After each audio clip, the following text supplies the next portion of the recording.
I'm Duchess. And how do you spell that? Dutchess. You can find that on all platforms. Okay. The Duchess. All right. Just tell me a little bit about tonight. What's happening? Well, tonight we're peacefully protesting.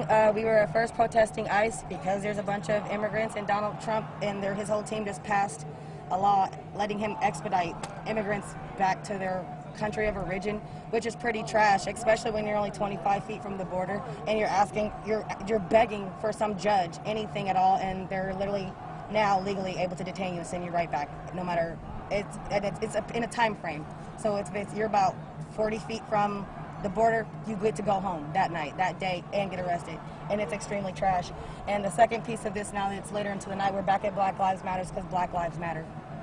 Yeah, I was talking to someone from the protest earlier who was at Fields Park, and they were talking about how the two, abolish ICE and Black Lives Matter movements, kind of coincide.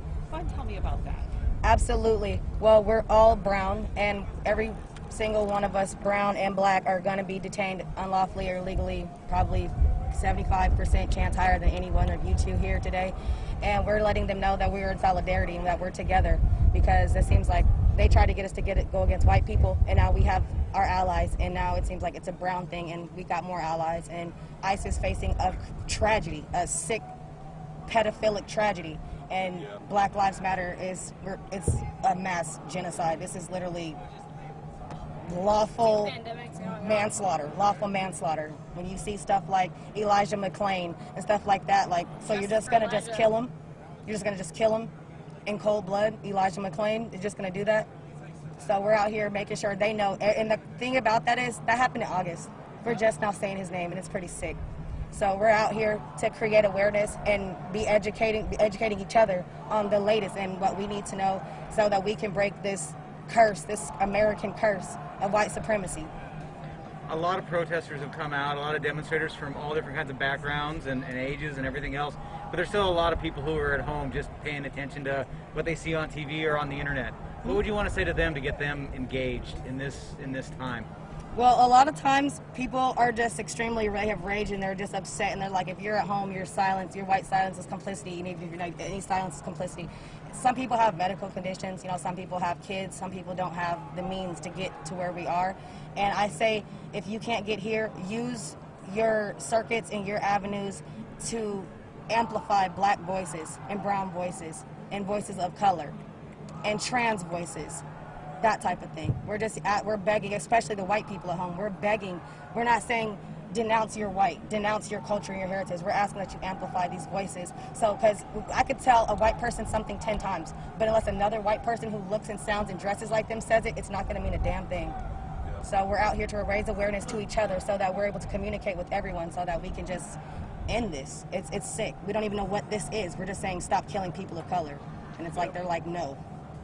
We're trying to end this to create something more beautiful for our children, because they are next. Stop killing black people. Literally, stop killing black people. Especially when they have a mental illness. Confront them. Is there something I can help you with? I'm 27 years old. I've never heard a cop ever, and I've been stopped over 10 times that I can think of. I've never been asked, can I help you? Is there something wrong with you? It's license and registration, hostility, knocking on my window, body language, offensive, aggressive body language. And it's like, they have to learn. You have to check in with us.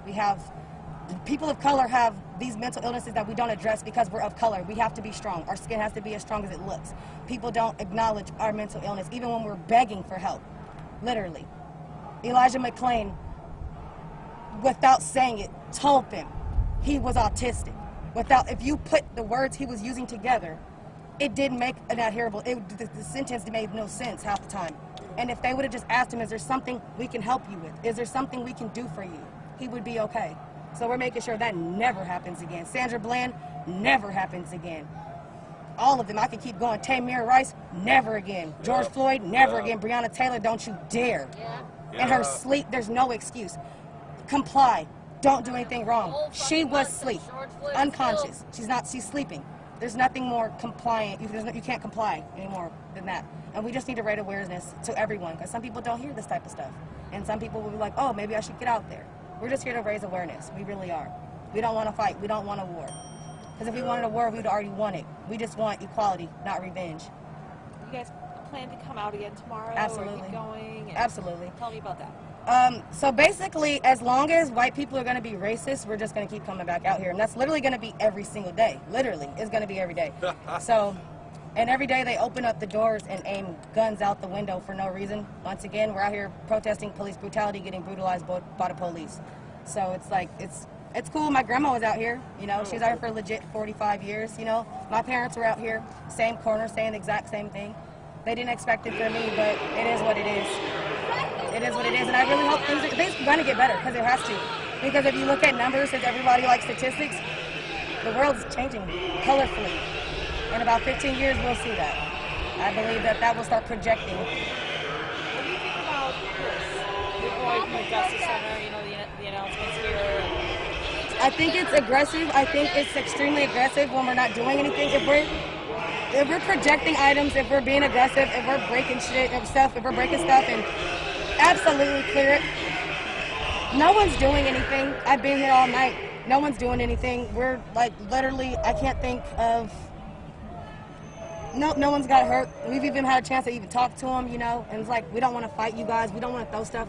We just want to communicate with you that all we want you to do is hold your coworkers accountable and your superiors.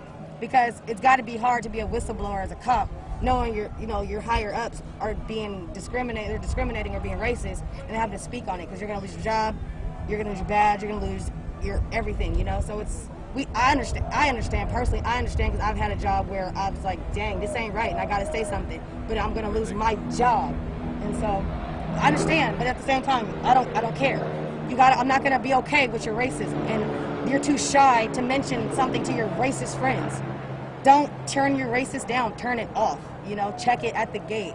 Just like a weed in the garden, don't you nip it at the bud, don't even let it grow crazy, because then it's too crazy to handle. You just nip it at the bud.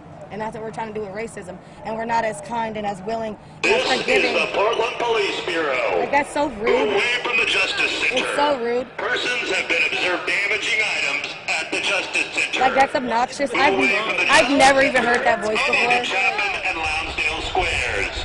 But please remember, Chapman and Lonsdale Squares close in 15 minutes.